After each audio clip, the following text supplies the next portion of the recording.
سیدنا و مولانا ابوالقاسم محمد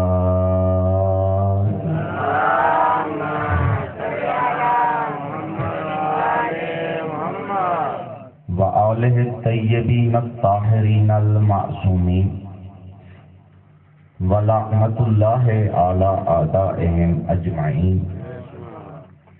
اما بعد فقد قال اللہ سبحانہ وتعالی فی کتابہ المجید وفرقانہ الحمید وقولہ الحق. بسم اللہ الرحمن الرحیم. قل انا بشر مثلکم. درود بلند آواز سے.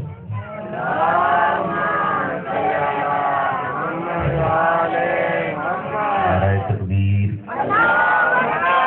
پھر بھی نعرہ تکبیر. نعرہ رسالت. نعرہ رسالت. نعرہ حیدری. پھر بھی نعرہ حیدری. درود بلند آواز سے پڑھ دیجیے.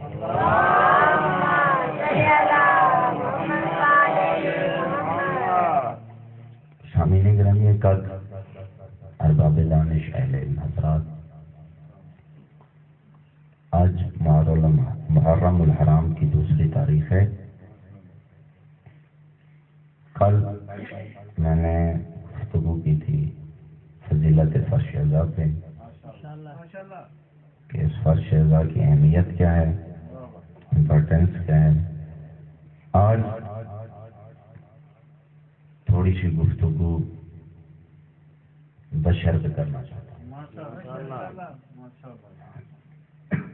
ماشاءاللہ بہت ہی خوبصورت انداز سے آپ سماعت فرما رہے ہیں. دیکھیں، اللہ تعالیٰ نے انسان کو خلق کیا، آدمی کو خلق کیا، بنایا، تو اس آدمی کا مستقبل بھی بنایا اور ماضی بھی بنایا. اس آدمی کا مستقبل بھی اور ماضی بھی. دیکھیں، مثال کے طور پر میرا ایک ماضی بھی ہے، میرا ایک مستقبل بھی ہے. میرے ماضی کو والدین کہتے ہیں یا میرے دادا دادی، ٹھیک ہے نا، میرے سابقہ رشتہ دار. اور میرے مستقبل کا نام میری اولاد ہے.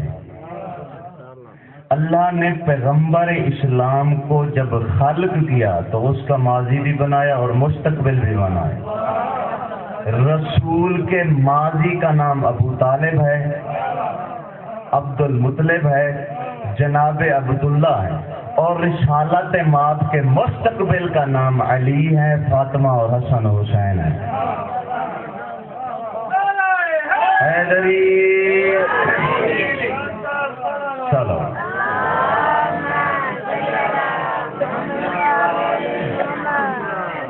ہر انسان کا ماضی بھی ہوتا ہے، مستقبل بھی ہوتا ہے. اس پورے عشرے میں پیغمبر اسلام کے ماضی اور مستقبل پر گفتگو ہوگی انشاءاللہ. آپ مجھے دعاؤں میں یاد رکھیے گا، میں آپ کو دعاؤں میں یاد رکھوں گا. میں نے آپ کے سامنے ایک قرآن مجید کی آیت کو تلاوت کرنے کا شرف حاصل کیا ہے. اللہ تعالیٰ کیا ارشاد فرماتا ہے؟ قل انا بشر مثلکم. میرا حبیب ان سے کہہ دیجیے کہ میں تم جیسا بشر ہوں. دیکھیے، ملت اسلامیہ، ملت مسلمہ اور کسی بھی فرقے کے آدمی کے پاس آپ چلے جائیں اور اس سے پوچھیں. لیکن جو کچھ فرقے والے شفاعت کے قائل ہیں، کچھ شفاعت کے منکر ہیں. کچھ یا علی مدد کہنے کے قائل ہیں، کوئی یا علی مدد کہنے کے منکر ہیں. کچھ وسیلے کے قائل ہیں، کچھ وسیلے کے منکر ہیں. توجہ کیجیے گا، کچھ وسیلے کے قائل ہیں اور کچھ وسیلے کے منکر ہیں. اور کچھ ایسے بھی ہیں جو علم غیب پر یقین رکھتے ہیں اور کچھ ایسے ہیں جو منکر ہیں. دیکھیے، آپ کسی پڑھے لکھے آدمی سے پوچھیں، آپ ان سے بھی پوچھیں جو شفاعت کے قائل ہیں اور جو شفاعت کے منکر ہیں. آپ ان سے بھی پوچھیں جو وسیلے کے قائل ہیں اور جو وسیلے کے منکر ہیں، کہ آپ کے عقیدے کی، نظریے کی بنیاد ہے کیا؟ بنیاد کیا ہے؟ دیکھیں یہ اقرار اور انکار کیوں ہو رہا ہے؟ کچھ وسیلے کے قائل ہیں، کچھ وسیلے کے منکر ہیں، کچھ شفاعت کے قائل ہیں، کچھ شفاعت کے منکر ہیں۔ اس سے پوچھیں تو صحیح آپ کہ آپ کے عقیدے کی بیس، آپ کے عقیدے کی بنیاد کیا ہے؟ جو شفاعت کا منکر ہے وہ آپ کو روایت نہیں سنائے گا، قرآن کی آیت سنائے گا۔ توجہ کیجیے گا، جو شفاعت کا قائل ہے وہ دلائل میں، اپنے عقیدے کی بیس میں، بنیاد میں، دلائل میں، اپنے عقیدے کی تائید میں قرآن کی آیت سناتا ہے، کوئی روایت نہیں سناتا۔ جو شفاعت کا منکر ہے وہ بھی قرآن کی آیت سناتا ہے، جو وسیلے کا قائل ہے وہ بھی قرآن کی آیت سناتا ہے، جو وسیلے کا منکر ہے وہ بھی قرآن کی آیت سناتا ہے۔ اب یہ جو آیتیں سنا رہے ہیں یہ ان کے سب کے لیے نجات نہیں ہے، 73 میں سے ایک کو نجات ہے۔ اس کا مطلب یہ ہوا کہ آیتیں سب کے پاس ہے، تقویٰ کسی کے پاس نہیں ہے۔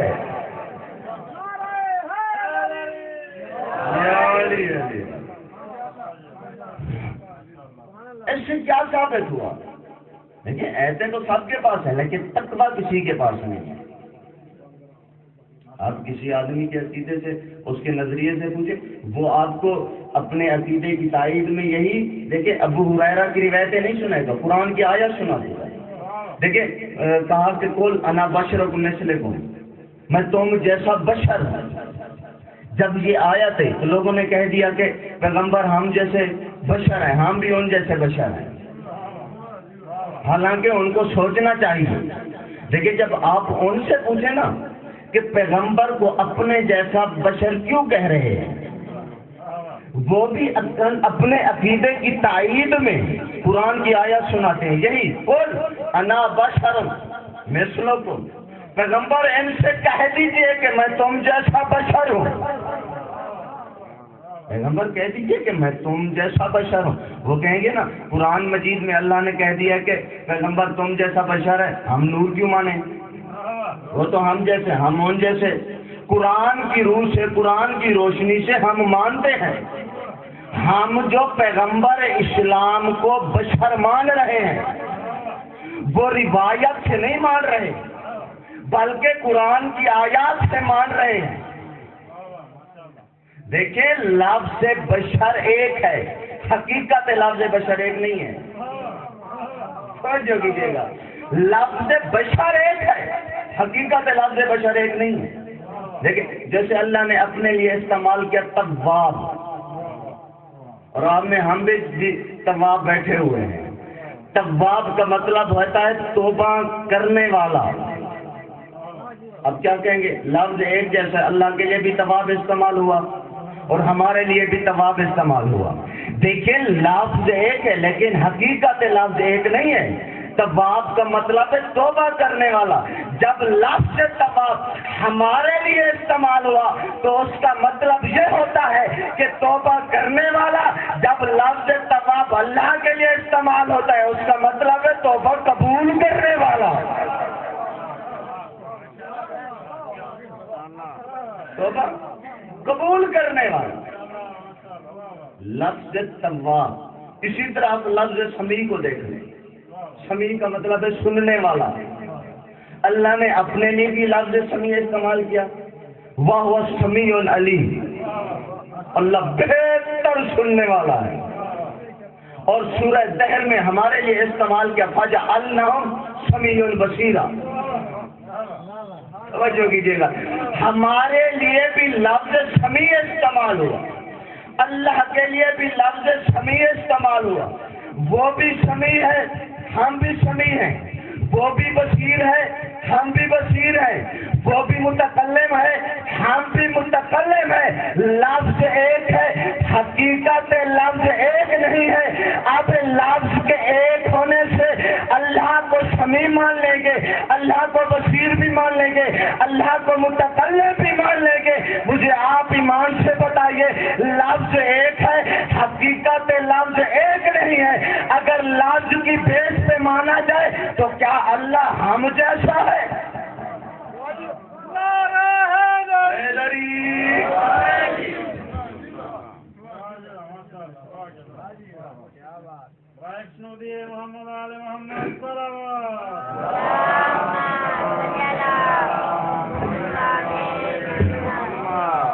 لفظ سمیع استعمال ہوا، اللہ نے اپنے لیے بھی استعمال کیا، ہمارے لیے بھی استعمال کیا۔ لفظ سمیع، سنتا وہ بھی ہے، سنتے ہم بھی ہیں، دیکھتا وہ بھی ہے، دیکھتے ہم بھی ہیں، متکلم کلام وہ بھی کرتا ہے، کلام ہم بھی کرتے ہیں۔ لفظ ایک ہے، حقیقت لفظ ایک نہیں ہے۔ دیکھیں، سنتا وہ بھی ہے، ہم بھی سنتے ہیں، دیکھتا وہ بھی ہے، ہم بھی دیکھتے ہیں، لیکن اس کی سماعت اور ہے، ہماری سماعت اور ہے، اس کا دیکھنا اور ہے، ہمارا دیکھنا اور ہے، اس کی بصارت اور ہے، ہماری بصارت اور ہے۔ اس لیے لفظ بشر نبی کے لیے بھی استعمال ہوا، ہمارے لیے بھی استعمال ہوا، لیکن اس سے ثابت یہ ہوا جیسے اللہ کی سماعت اور ہے، اسی لیے نبی کی بشریت اور ہے، ہماری بشریت اور ہے۔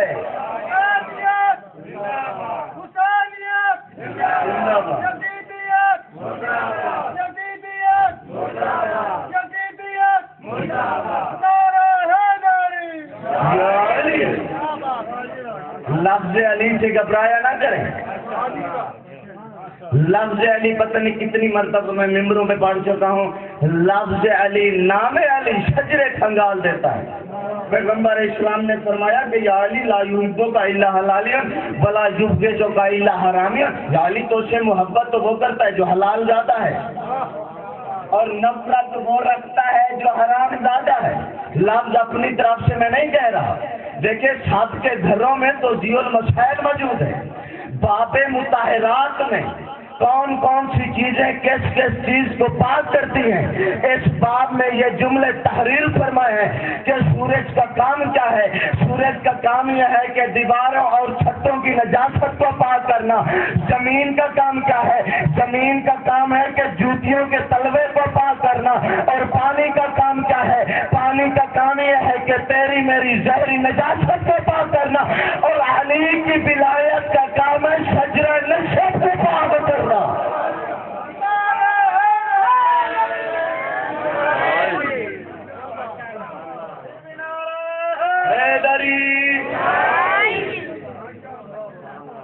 لفظ سمیع اللہ کے لیے بھی استعمال ہوا، ہمارے لیے بھی استعمال ہوا۔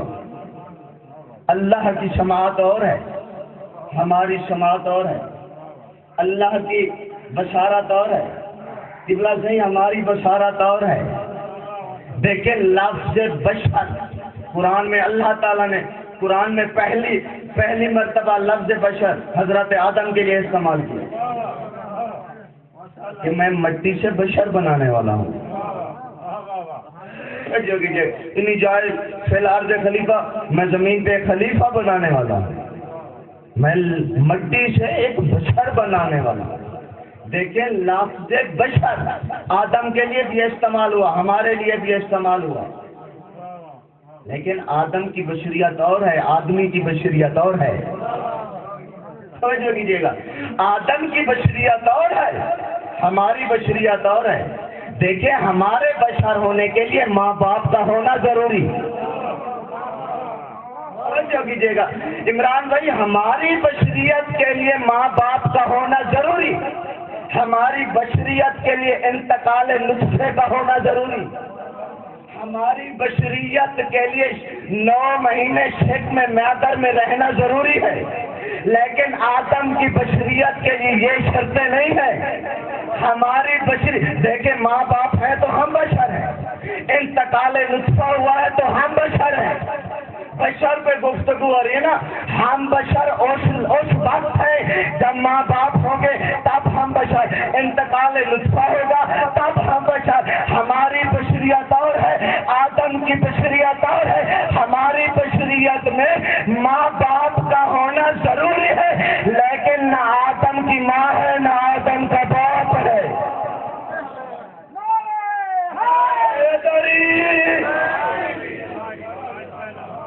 توجہ کیجیے، آدم کی بشریت اور ہے، ہماری بشریت اور ہے۔ ہمارے بشر ہونے کے لیے ماں باپ کا ہونا ضروری، ہماری بشریت کے لیے استقرار رحم مادر میں ہونا ضروری، ہماری بشریت کے لیے 9 مہینے شک میں مادر میں رہنا ضروری، لیکن آدم کے لیے یہ شرطیں نہیں ہیں، آدم کی بشریت کے لیے یہ شرطیں نہیں ہیں، آدم کے لیے ماں باپ کا ہونا ضروری نہیں ہے، آدم کے لیے انتقال نطفے کا ہونا ضروری نہیں ہے، آدم کے لیے 9 مہینے شک میں مادر میں رہنا ضروری نہیں ہے۔ ہماری بشریت اور ہے، آدم کی بشریت اور ہے۔ اب اس طرح کیوں نہ سمجھاؤں کہ ہمیں بھی اللہ نے بشر بنایا، آدم کو بھی بشر بنایا، ہم ایسے بشر ہیں کہ فرشتے ہمارے جسم میں روح ڈالتے ہیں۔ آدم کی بشریت یہ ہے کہ فرشتے اس کے پیکر کو سجدہ کرتے ہیں۔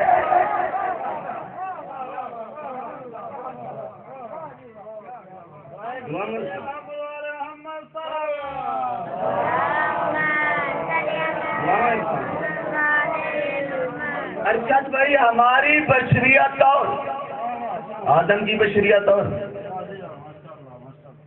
نبی ہو، امام ہو، معصوم ہو، لفظ بشر ایک ہے، حقیقت لفظ بشر ایک نہیں ہے۔ دیکھیں، حضرت آدم علیہ السلام کو پہلا بشر بنایا، میں مٹی سے بشر بنا رہا ہوں۔ آدم کی بشریت یہ ہے، ہماری بشریت یہ ہے کہ ہمارے جسم میں روح ڈالی جاتی ہے، فرشتے ڈالتے ہیں، اور آدم کی بشریت کے لیے یہ شرطیں نہیں ہیں۔ آدم کی بشریت تو یہ ہے کہ آدم کے پیکر کو فرشتے سجدہ کرتے ہیں۔ توجہ کیجیے گا، ہم بھی بشر ہیں، وہ بھی بشر ہیں، کہہ دیتے ہیں کہ سب ہم بھی بشر ہیں، وہ بھی بشر ہیں، ہم ایک جیسے بشر ہیں۔ بھئی کیسے ایک جیسے بشر ہو گئے؟ آدم کا مقابلہ تو ہم کر نہیں سکتے۔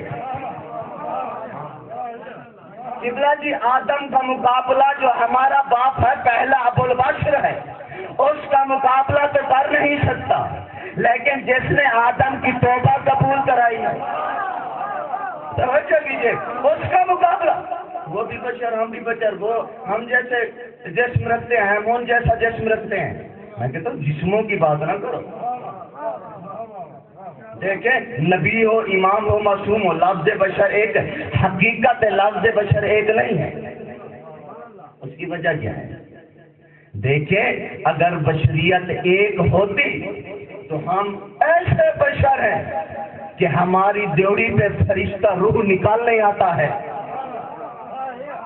توجہ کیجیے گا راشد بھائی، ہم ایسے بشر ہیں کہ ہماری ڈیوڑی پہ فرشتہ روح نکالنے آتا ہے۔ وہ بشر ایسے ہیں ان کی ڈیوڑی پہ فرشتہ اجازت لینے آتا ہے۔ ہماری بشریت اور ہے، ان کی بشریت اور ہے۔ ہماری بشریت یہ ہے کہ فرشتہ روح نکالنے آتا ہے، اس کی بشریت اور ہے، ان کی بشریت اور ہے کہ فرشتے اجازت لینے آتے ہیں۔ ہماری بشریت یہ ہے کہ فرشتے رزق دینے آتے ہیں، ان کی بشریت یہ ہے کہ فرشتے روٹیاں لینے آتے ہیں۔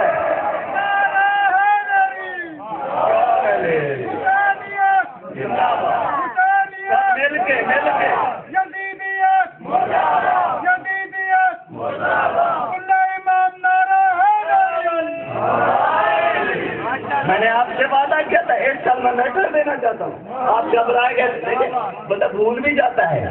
میں آپ کسی کا بھائی ہوں، کسی کا بیٹا ہوں، کبھی بھول بھی جایا کروں تو میری اصلاح کر دیجیے گا۔ دیکھیں، اگر آج میری اصلاح نہیں کریں گے تو کل کو کون اصلاح کرے گا؟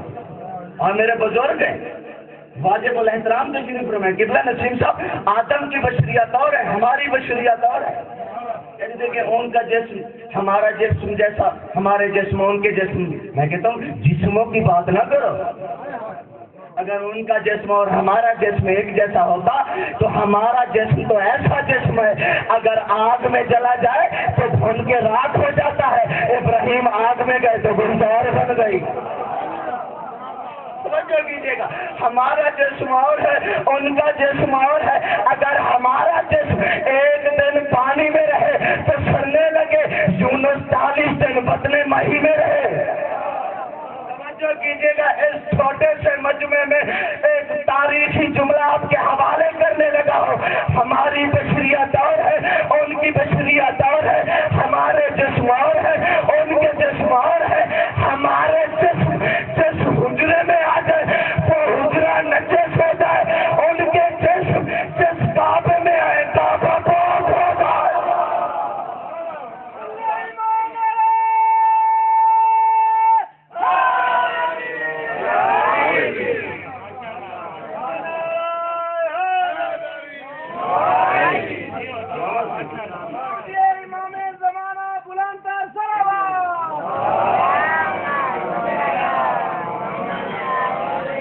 ہمارا جسم تو مجبور جسم ہے، جہاں لٹا دیا جائے لیٹ جاتا ہے، جہاں سلا دیا جائے سو جاتا ہے۔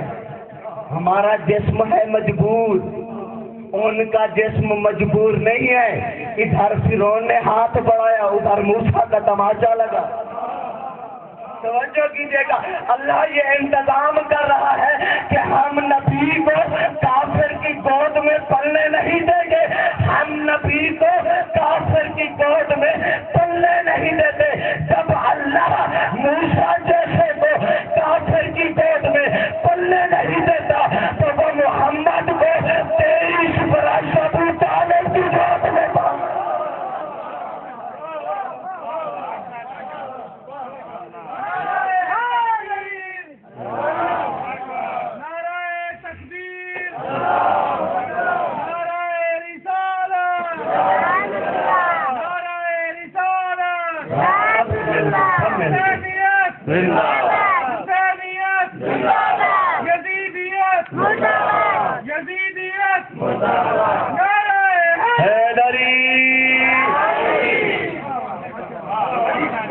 ہماری بشریت اور ان کی بشریت اور دیکھیں، رائٹر کا نام ہے علامہ محدث دہلوی، کتاب کا نام ہے مدارج النبوہ۔ دیکھیں کسی کے گھروں میں نہیں ہے تو میرے پاس لیپ ٹاپ ہے، اس میں موجود ہے۔ انہوں نے علامہ محدث دہلوی نے کتاب مدارج النبوہ میں پیغمبر اسلام کی کچھ خصوصیتیں لکھی کہ جو پیغمبر اسلام میں خواص پائے جاتے تھے، انہوں نے تعریف فرمایا کہ جس طرح انسان کا سایہ ہوتا ہے، پیغمبر اسلام کا سایہ نہیں ہوتا۔ آپ سوچ رہے ہوں گے کہ پھر سائے پہ پڑھ رہا ہے، لیکن پچھلے سال میں نے سایہ رسالت پہ بھی تقریر کی تھی اور پسینہ رسالت پہ بھی گفتگو کی تھی، 2 مجلس سے میں سائے کی دیکھیں جملہ آ گیا، میں آپ کو بتاتا چلو۔ دیکھیں سایہ پیغمبر اسلام کا نہیں تھا، انہوں نے ایک اور عجیب و غریب خصوصیت لکھی۔ انہوں نے تعریف فرمایا کتاب مدارج النبوہ میں علامہ محدث دہلوی نے کہ پیغمبر اسلام کو کبھی جماہی نہیں آتی تھی۔ جماہی سمجھتے ہیں؟ حواسی لینا، اس کو جماہی کہتے ہیں۔ انہوں نے لکھا کہ پیغمبر 23 برس گزر گئے، کسی نے جماہی لیتے ہوئے نہیں دیکھا۔ اسی طرح جس طرح شب ہجرت کے بعد کسی نے علی کو سوتے ہوئے نہیں دیکھا۔ توجہ کیجیے گا، پیغمبر اسلام کے بستر پہ علی کو سوتے ہوئے اس سے پہلے کسی نے نہیں دیکھا تھا۔ اس نے لکھا مدارج النبوہ میں علامہ محدث دہلوی کہ پیغمبر اسلام کو جماہی نہیں آتی تھی۔ اب جماہی کیوں آتی ہے جماہی؟ جماہی کا تعلق کس چیز سے ہے؟ دیکھیں جماہی کا تعلق جسم سے ہے، دماغ سے نہیں ہے۔ توجہ کیجیے گا، جماہی کا تعلق جسم سے ہے، دماغ سے نہیں ہے۔ جماہی اس وقت آتی ہے جب دماغ تھک جاتا ہے۔ توجہ کیجیے گا، جماہی اس وقت آتی ہے جب دماغ تھک جاتا ہے۔ جماہی اس وقت آتی ہے جب دماغ شکستہ ہو جاتا ہے، جب دماغ ٹوٹ جاتا ہے تو اس وقت آتی ہے جماہی۔ پیغمبر اسلام کو جماہی آتی نہیں تھے، اور میں کہتا ہوں عقل کے اندھوں، پیغمبر اسلام کے دماغ کو تھکان نہیں ہوتی، تھکان نہیں کہتے ہوتی۔ میں کہتا ہوں ارے بھیا، جب پیغمبر اسلام کے تھکان کا اثر نہیں ہوتا تو اس کے دماغ پر بخار کا اثر کیسے ہو جائے گا؟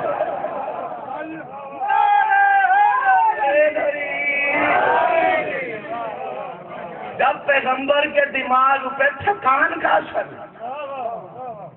پھر بخار کا اثر کیا ہوگا؟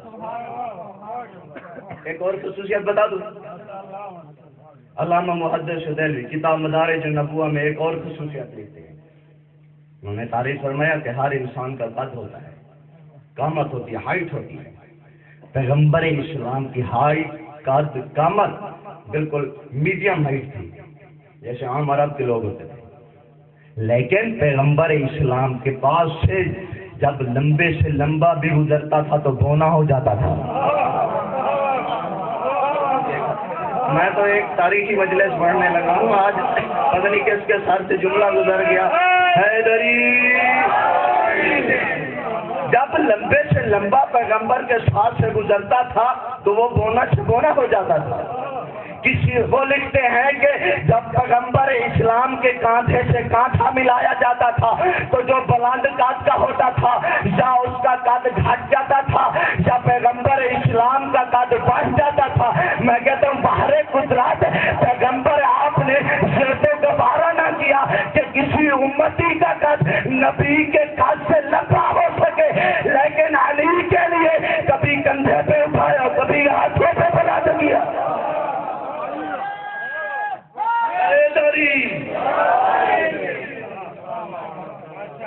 علی کو کبھی کندھے پہ اٹھایا کبھی ہاتھوں پہ بلند کیا، یہ خصوصیت تھی۔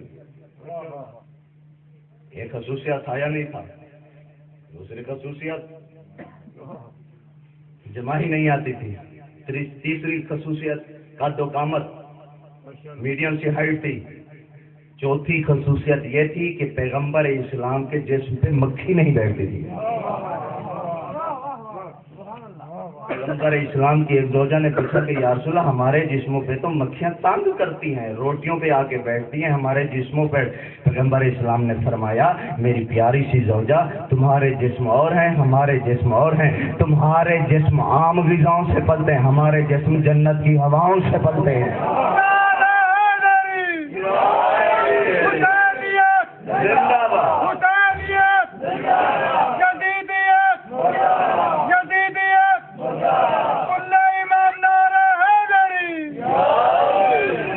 ان کی بشریت اور ہماری بشریت اور، ان کا جسم اور ہوتا ہے ہمارے جسم اور ہوتے ہیں۔ لیکن ایک اور بتا دوں، ایک اور مسئلہ حل کر کے جانا چاہتا ہوں۔ پیغمبر اسلام ان پڑھ تھے، امی تھے۔ اب امی سمجھنا ہے، امی کسے کہتے ہیں؟ بابا جی آپ گفتگو کر رہے تھے کہ امی پر ذہن بن گیا ہے کہ امی کا بھی مسئلہ میں حل کرتا چلوں۔ اب امی کسے کہتے ہیں؟ تو کہتے ہیں کہ ہم نے امی اس وجہ سے کہا کہ اللہ نے قرآن میں کہا هو الذی بعث فی الامیین،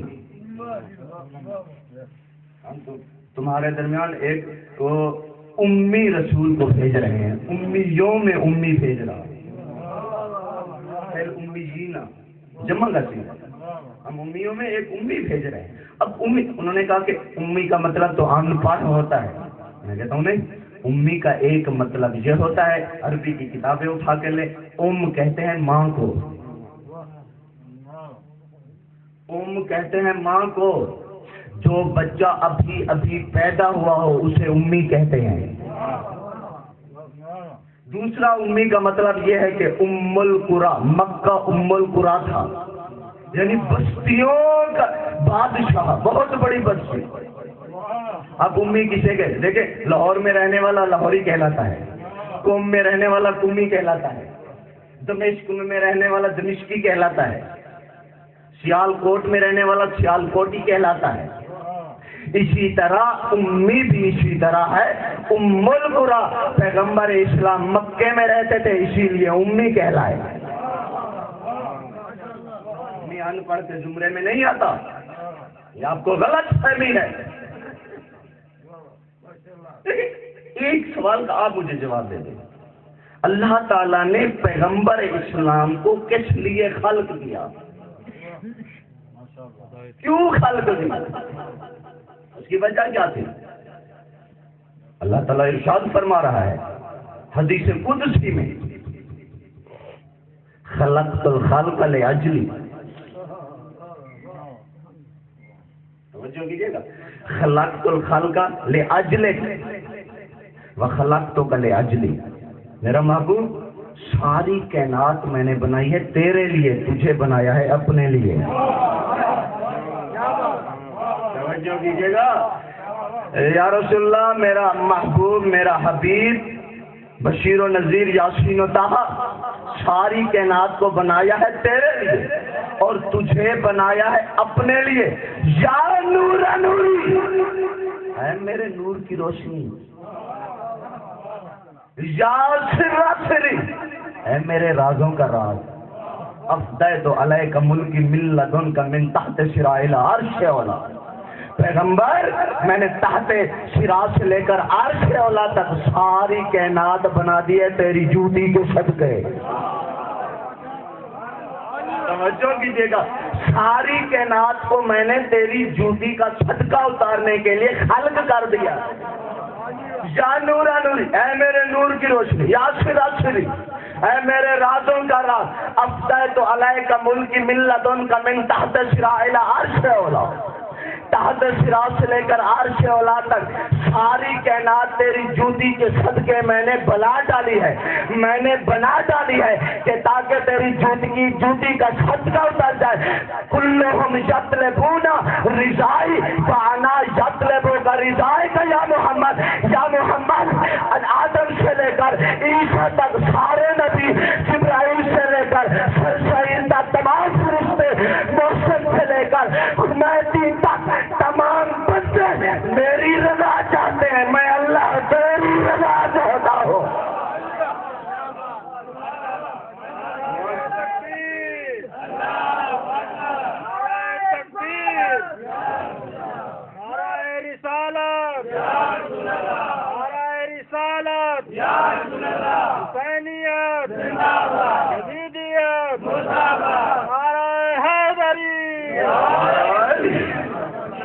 دیکھیں، جب بزرگ نعرہ لگوا دیں یوں سمجھا کریں کہ یہ ہماری حوصلہ افزائی کر رہے ہیں. جب نوجوان آپ داد دیتے ہیں نا، یہ ہمدردی ہوتی ہے کہ ہم جیسا ایج ہے، ہماری عمر کا ہے، ہم اس کی ہمدردی میں. بزرگ، آپ میری دعاؤں میں آپ مجھے یاد رکھیے گا.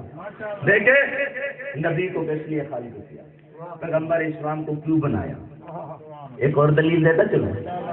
آپ چاند دیکھتے ہیں، کیا آپ چاند پر گئے ہیں؟ چاند پہ ہے کیا؟ سائنسدان تو پہنچ گئے نا، لیکن ہم نہیں پہنچ سکتے، ہمارے ایمان میں کمی ہے. توجہ کیجیے گا. دیکھیں، چاند پہ ہے کیا؟ چاند پہ اجاڑ، بنجر، ٹیلے وغیرہ. سائنسدان جو چاند پر پہنچے نا، ان سے پوچھے یا ان کے انٹرویوز پڑھیے تو وہ یہی بتاتے ہیں کہ چاند پہ بنجر ہے، اجاڑ ہے، ٹیلے ہیں. مجھے ایمان سے بتائیے کہ کیا بنجر، کیا اجاڑ، کیا ٹیلے اس بات کی دلیل نہیں ہے کہ یہ چاند کبھی نہ کبھی آباد تھا. توجہ کیجیے گا، یہ چاند کبھی نہ کبھی آباد تھا. کسی مولوی سے پوچھا ہے، کسی مفتی سے پوچھا ہے، یا کسی خطیب سے پوچھا ہے کہ یہ چاند برباد کب ہوا؟ جب جہالت کا باپ ابو جہل پیغمبر اسلام کے پاس آیا، کہنے لگا کیا آپ نبی ہیں؟ پیغمبر نے فرمایا اس میں کچھ شک ہے، میں نبی ہوں. کہا اگر آپ نبی ہیں تو معجزہ دکھائیے. توجہ، اگر آپ نبی ہیں تو معجزہ دکھائیے. اب پیغمبر اسلام ایک لمحے کے لیے خاموش ہوئے. توجہ کیجیے گا، پیغمبر اسلام ایک لمحے کے لیے خاموش ہو. اب پیغمبر اسلام کا ایک لمحے کے لیے خاموش ہونا تھا. ابو جہل نے تالی بجانا شروع کر دی. دیکھا نا، یہ نبی نہیں ہے، اگر نبی ہوتا نا تو معجزہ دکھاتا. اب آواز توحید آئی. پیغمبر آپ گھبراتے کیوں ہیں؟ آپ کیوں گھبراتے ہیں؟ پیغمبر اسلام تو جانتے تھے کہ یہ ابو جہل ہے. میں جانتا ہوں کہ چاند پہ کتنی دنیا آباد ہے، چاند پہ کتنی دنیا آباد ہے. میں آباد چاند کو برباد کیسے کروں؟ میں آباد چاند کو برباد کیسے کروں؟ اب تو اس کا تالی بجانا تھا. آواز حجاب قدرت میں زلزلہ آیا، آواز قدرت آئی. میرا حبیب کیا ہو گیا؟ یہ ساری کائنات جب میں نے بنائی تیرے لیے ہے. اب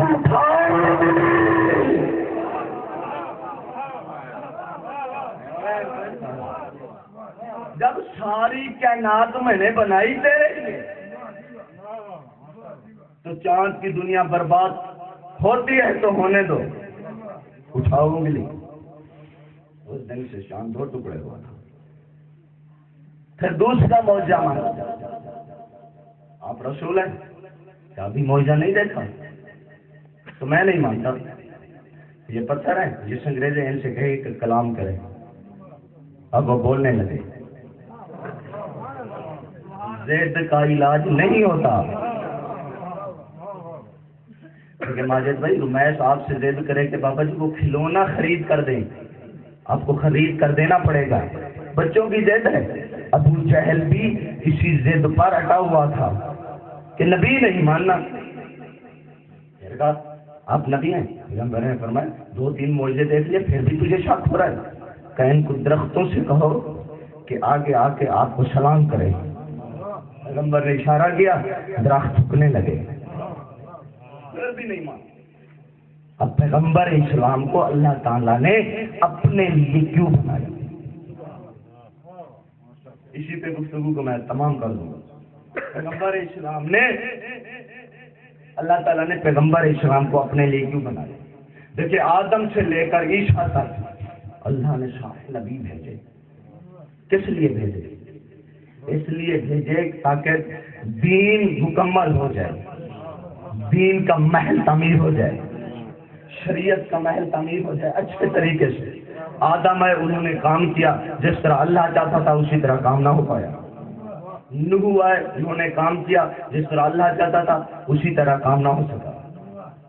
آدم سے لے کر عیسیٰ تک سارے نبی ہیں، سب نے کام کیا جس طرح اللہ چاہتا تھا اسی طرح کام نہ ہو پایا۔ نور کی طرف دیکھا، اب میرا حبیب تم دیکھ رہے ہو میں نے تمہیں کس لیے خلق کیا ہے؟ کہنے لگے یا اللہ اگر بھیجنا ہے تو ابھی بھیج دے، اتنی بڑی تمہید کی ضرورت کیا ہے؟ ہمارے گزرائی تھوڑا سا ٹھہر کے، تھوڑا سا ٹھہرو، اگر تمہیں نورانی لباس میں بھیج دیتا ہوں، موسیٰ تو کوہ طور پر برداشت نہ کر پائے، ابو سفیان، ابو لہب، ابو جہل کیسے برداشت کر پائیں گے؟ تجھے نورانی پیکر میں میں نہیں بھیجوں گا، نہیں بھیجوں گا، لباس بشریت پہنا کر بھیجوں گا۔ اب حضرت محمد مصطفیٰ کا جشن بن رہا ہے، کس کس چیز سے پیغمبر اسلام کا جشن بنا؟ توجہ کیجیے گا، کس کس چیز سے پیغمبر اسلام کا جشن بنا؟ خلق اللہ راسہ من البرکہ، اللہ نے اپنی مکمل برکت کو وجود دے کے پیغمبر کے سر کو بنایا۔ وَعَنَيْهِ مِنَ الْحَيَاءِ، حیا کو مکمل برکت دے کے رسول کی آنکھیں بنائی۔ وَشَفَتَيْهِ مِنَ التَّسْبِيحِ، تسبیح کو مکمل وجود دے کے پیغمبر اسلام کا ہونٹ بنائے، لب مبارک بنائے۔ وَلِسَانَهُ مِنَ الذِّکْرِ، اپنے پورے ذکر کو وجود دے کے پیغمبر اسلام کی زبان بنائی۔ توجہ کیجیے گا، وَوَجْهَهُ مِنَ الرَّضَا، اللہ نے اپنی مکمل رضا کو وجود دے کے پیغمبر کے چہرے کو بنایا۔ اب رسول کا چہرہ کس چیز سے بنایا؟ کس چیز سے بنا؟ اللہ کی رضا سے بنا۔ اب ولادت امیر کے بعد اب پیغمبر اسلام 2 رکعت نماز پڑھا چکے تھے، غیر ارادی طور پر میرا رسول اٹھا تو قرآن کی آیت آ گئی، قد نرا تقلب وجہک فی السماء فلنولینک قبلۃ ترضاھا، میرا حبیب یہ تو تم نے زمین پہ بیٹھ کے اپنے چہرے کو ادھر ادھر کرتے دی ہے، تیرے چہرے کی اس کرتے کو ہم نے آسمانوں پر دیکھا ہے، تاکہ رہا کعبہ کو قبلہ بنانے کا سوا میرا حبیب کعبہ کی حقیقت کیا ہے؟ فلنولینک قبلۃ ترضاھا، میرا حبیب جدا تیرا چہرہ پھرتا ہے ادھر میری رضا پھرتی ہے۔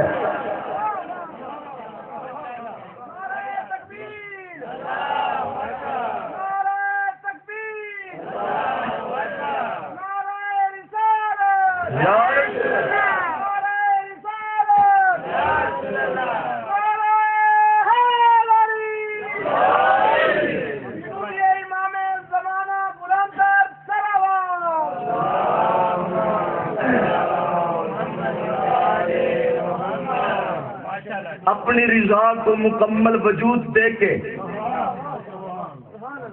پیغمبر اسلام کا چہرہ اقدس بنایا۔ دیکھیں اب صحابہ کسے کہتے ہیں اور اہل بیت کسے کہتے ہیں؟ جدھر رسول کا چہرہ پھرتا ہے ادھر اللہ کی رضا پھرتی ہے۔ اس کا مطلب یہ ہوا کہ رسول کا چہرہ دائیں طرف، رضا الہی دائیں طرف، رسول کا چہرہ بائیں طرف تو رضا الہی بائیں طرف۔ اب میں نے مدینے کے بازار میں دو عظیم بچے دیکھے، وہ بھی عید کے دن، ایک رسول کے دائیں شانے پر سوار ہے، دوسرا رسول کے بائیں شانے پر سوار ہے۔ حسن کے ہاتھ میں رسول کی دائیں زلف کی مہار ہے، حسین کے ہاتھ میں رسول کی بائیں زلف کی مہار ہے۔ حسن کہتا ہے نانا دائیں طرف، رسالت دائیں طرف چلی جاتی ہے، حسین کہتے ہیں نانا بائیں طرف، رسالت بائیں طرف چلی جاتی ہے۔ اللہ نے قرآن میں کہا میرا حبیب جدھر تیرا چہرہ پھرتا ہے ادھر میری رضا پھرتی ہے۔ اب صحابہ کے بچوں کی عظمت سنو اور زہرا کے بیٹوں کی عظمت سنو۔ صحابہ کے بچے اتنے عظیم بچے ہیں جو سونے کی ڈلیوں سے کھیلتے ہیں، زہرا کے بیٹے اتنے عظیم بچے ہیں جو رضا الہی سے کھیلتے ہیں۔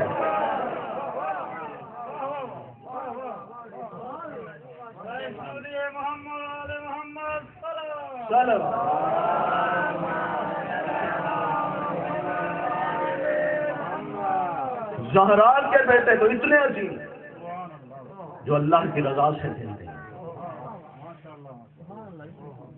ایک اور جملہ کہتے اہل سنت والجماعت کے بہت بڑے عالم دین ہیں علامہ شہروی دہلوی، انہوں نے اپنی کتاب سے 200 الاخبار میں لکھا ایک دن پیغمبر اسلام نے جبرائیل سے کہا جبرائیل تمہاری عمر کتنی ہے؟ عمر نہیں عمر کتنی ہے؟ یا رسول اللہ لما خلقت تو جس وقت بھی میں خلق ہوا، قال علی ربی انظر الی العرش، مجھے حکم ہوا کہ عرش کی طرف دیکھ۔ جب میں نے عرش کی طرف دیکھا نا تو 3 سطریں تحریر تھی، لا الہ الا اللہ محمد رسول اللہ وعلی ولی اللہ وعند یمین العرش نجما، اور عرش کے دائیں طرف ایک ستارہ طلوع ہوتا تھا، وہ یطلع بعد 30,000 مرہ، اور وہ ستارہ 30,000 سال کے بعد ایک مرتبہ طلوع ہوتا تھا۔ وہ ستارہ 30,000 سال کے بعد ایک مرتبہ طلوع ہوتا تھا، اور اس ستارے سے اللہ کی تسبیح کی آوازیں آیا کرتی تھی۔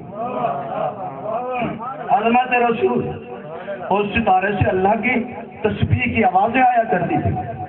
جبرائیل نے فرمایا کہ یا رسول اللہ انی رأیت 30,000 مرہ، وہ ستارہ میں جبرائیل 30,000 مرتبہ دیکھ چکا ہوں۔ ابیت بھائی آپ خود اندازہ فرمائیں جس کے پاس کیلکولیٹر ہے وہ کیلکولیٹ کر لیں کہ 30,000 کو 30,000 سے ملٹی پلائی کریں، ضرب دیں، یہ عمر بنتی ہے جناب جبرائیل کی۔ رسول نے فرمایا کہ اسرافیل تمہاری عمر کتنی ہے؟ یا رسول اللہ جو ستارہ بھائی جبرائیل 30,000 مرتبہ دیکھ چکے ہیں وہی ستارہ انی رأیت 60,000 مرہ، میں نے 60,000 مرتبہ دیکھا۔ اب 30,000 کو 60,000 سے بابا صغیر جی ضرب دو، یہ عمر بنتی ہے جناب اسرافیل کی۔ رسول نے فرمایا کہ اسرائیل تمہاری عمر کتنی ہے؟ کہتے ہیں یا رسول اللہ جو ستارہ بھائی اسرافیل 60,000 مرتبہ دیکھ چکے ہیں وہی ستارہ انی رأیت 90,000 مرہ، میں 90,000 مرتبہ دیکھ چکا ہوں۔ اب خود اندازہ فرماؤ کہ 30,000 کو 90,000 سے ضرب دو، یہ عمر بنتی ہے جناب اسرائیل کی۔ رسول نے فرمایا کیا تمہیں علم ہے کہ وہ ستارہ ہے کیا؟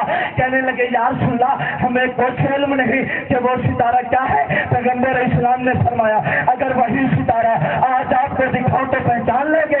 کہنے لگے ہاں یا رسول اللہ ضرور پہچان لیں گے۔ رسول نے فرمایا ابی طالب، میرا بھائی علی کہاں ہے؟ اب علی ہے تو رسول نے اپنی پیشانی کو علی کی پیشانی سے مس کیا تو ایک نور کی شعاع نکلی جو آسمان سے ٹکرائی۔ جبرائیل سجدے میں گر پڑتا ہے، کہتے یا رسول اللہ خدا کی قسم یہی تو وہ ستارہ ہے جس سے اللہ کی تسبیح کی آواز آیا۔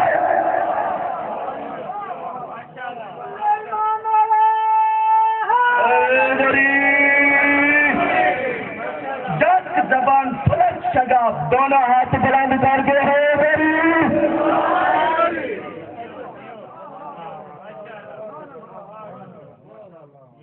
پیغمبر اسلام کا جہاں چہرہ پھرتا ہے وہاں اللہ کی رضا، جہاں حسنین پیغمبر کے چہرے کو چہرے، اللہ کی رضا ادھر کی جاتی ہے۔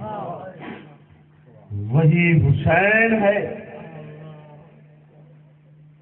جو رسول کے شانوں پر سوار ہوتے تھے۔ محرم میں اس کا گھر لوٹ لیا،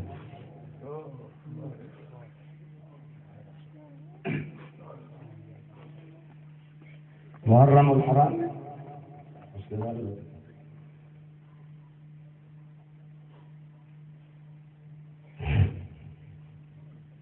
اس کے گھر لوٹ لیا۔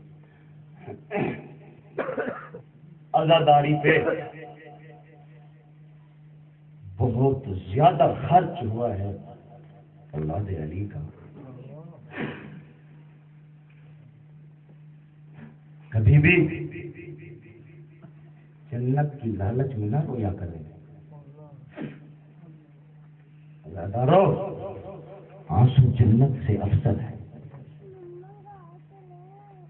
کیونکہ جنت ہے صدقہ، آنسو ہے تمنا۔ تمنا افضل ہوتی ہے صدقے سے،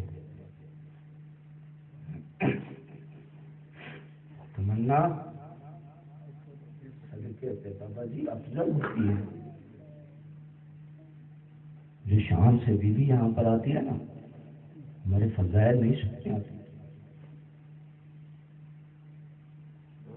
وہ پرسہ لینے کے لیے۔ کل بھی میں نے مجلس میں کہا تھا کہ آپ خوش نصیب ہیں کہ آپ کو ایام محرم دیکھنے کو ملے ہیں۔ بلا نسیم صاحب کے والد محترم جو پچھلے گزشتہ سال زندہ تھے، آج ہمارے بیچ میں نہیں ہے، ہمارے درمیان نہیں ہے، لیکن ان کی روح یہاں موجود ہے، کیونکہ مومن کا بہت بڑا مقام ہوتا ہے۔ امام سجاد علیہ السلام سے کسی نے پوچھا کہ مومن کا مقام کتنا ہے؟ مولا فرماتے ہیں کہ حرمت المومن ہے افضل من حرمت الکعبہ، مومن کا احترام کعبہ سے افضل ہے۔ جو مومن ہوتا ہے حقیقی معنوں میں ان کی روحیں یہاں پر ہوتی ہیں، بعد یہ مقدس میں ہوتی ہیں۔ میری ماں بہنیں بیٹھی ہوئی ہیں، میں ان کے لیے ایک جملہ کہنا چاہتا ہوں کہ یہاں فرش اعلیٰ پر اپنے بچوں کو عادی بناؤ، کیونکہ جہاں جب بچے فرش اعلیٰ پر آئیں گے نا، انہیں پتہ چل جائے گا کہ نماز کیا ہے، روزہ کیا ہے، حج زکوٰۃ کیا ہے، اصول دین کیا ہے، فروع دین کیا ہے۔ اور ان بچوں کو تب ہی معلوم ہوگا جب فرش اعلیٰ پر آئیں گے کہ ان آنسوؤں کی قیمت کتنی ہے۔ تو میری خوشنودی کے لیے آپ نہ لیں، دیکھیں اسی کی آنکھ سے آنسو گرتے ہیں جس کی آنکھ کے نیچے زہرا اپنی چادر بچھائے ہوئے ہوتے ہیں۔ مقدر کا دھنی ہے وہ شخص، سردی کے موسم میں ہم پاگل نہیں ہیں، سردیوں کے موسم میں زمین پہ بیٹھ کے فرش پہ بیٹھ کے 14 کو روتے ہیں۔ ہم 14 کے ماننے والے ہیں، 14 کے پرستار ہیں، روتے ہیں۔ عزادارو، رونا بہت بڑی عبادت ہے،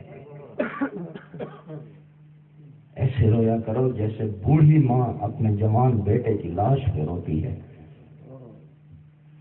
امام سجاد علیہ السلام فرمایا کرتے تھے، اکثر ذکر کیا کرتے تھے، اکثر یہ بتایا کرتے تھے کہ اگر اللہ ہماری محبت کو واجب نہ کرتا، ہماری دشمنی کو واجب کرتا نا، تو جو ظلم ہم پر ہوئے ہیں کربلا میں ایسے ظلم کسی پر نہیں ہوئے۔ دشمنی، عداوت۔ عزادارو، قافلہ مدینے سے روانہ ہونے لگا۔ مولا حسین نے جناب عباس سے کہا، بھیا عباس، اب مدینہ رہنے کے قابل نہیں رہا۔ اجرکم اللہ، اجرکم اللہ۔ مولا آپ کے آنسوؤں کو قبول فرمائے، جو مریض ہیں انہیں شفا عطا فرمائے، جو بے اولاد ہیں انہیں اولاد نرینہ عطا فرمائے، جو مقروض ہیں ان کے قرض غیر سے دور ہوں۔ ایک مومن مخصوص ہے، اللہ تعالیٰ نے شفا کاملہ عطا فرمائے۔ عباس اب مدینہ ہمارے رہنے کے قابل نہیں رہا۔ عباس سامان سفر تیار کرو۔ جناب عباس نے سامان سفر تیار کیا۔ جناب عباس نے سامان سفر تیار کیا۔ جب سامان مکمل ہو گیا، ابھی مولا حسین گھوڑے پر نہیں بیٹھے تھے، مولا عباس گھوڑے پہ نہیں بیٹھے تھے کہ مستورات جو بنو ہاشم کی بیویاں تھیں وہ اتنے میں آئیں، اور امام حسین علیہ السلام نے حضرت عباس سے کہا کہ بنی ہاشم کے جوانوں سے کہہ دو کہ حلقہ بنا لیں، بنی ہاشم کی عورتیں بن فلانوں اونٹیں پہ سوار ہو جائیں گی، فلانوں پہ سوار ہو جائیں گی، اونٹوں پہ ناکوں پہ سوار ہو جائیں گی۔ بیویاں بیٹھی اونٹوں پہ، قافلہ روانہ ہوا۔ ابھی کچھ ہی دور چلا تھا کہ ایک کنیز دوڑتی ہوئی آئی، کہ مولا رک جائیے، بنی ہاشم کی عورتوں نے بلایا ہے کہ تھوڑی دیر رک جائیے۔ مولا حسین اندر چلے گئے، کہا کیوں بلایا ہے؟ کہا ہم یہ نہیں کہتی کہ آپ ہمیں لے کر چلے، ہم یہ بھی نہیں کہتے کہ آپ رک جائیں، لیکن ہماری ایک تمنا ہے۔ مولا نے کہا کہ تمہاری تمنا کیا ہے؟ بیویوں نے کہا کہ ہماری تمنا یہ ہے، ہم حلقہ بناتی ہے، زینب سے کہو کہ ہمارے درمیان سے گزر جائے۔ اجرکم اللہ، ہم حلقہ بناتی ہے، زینب سے کہو کہ ہمارے درمیان میں گزر جائے۔ ازادارو قافلہ روانہ ہونے لگا، کچھ ہی فرسخ چلا تھا، ایک اور آواز آئی کہ عباس رک جاؤ۔ جناب عباس رکے۔ ایک کنیز نے کہا عباس تجھے اماں نے بلایا ہے۔ اب حضرت عباس کا جناب ام البنین نے کہا عباس بیٹا، مولا عباس نے کہا اماں مجھے کیوں بلایا ہے؟ ابھی تو اجازت لے کے گیا ہوں۔ کہا اسی لیے بلایا ہوں، ایک وصیت کرنا چاہتے ہو۔ وہ وصیت یہ ہے کہ تو کنیز کا بیٹا ہے اور حسین زہرا کا بیٹا ہے، کبھی ضرورت پڑ جائے حسین کو تیری جان کی تو اس کی جان پہ اپنی جان قربان، اس کی جان پہ اپنی جان تو قربان کر دینا، میری وصیت یہ ہے۔ اب قافلہ روانہ ہونے لگا، ازادر کچھ ہی دور چلا تھا، ایک ضعیف عورت عصا کے سہارے چلتی ہوئی آئی، ایک آواز آئی حسین رک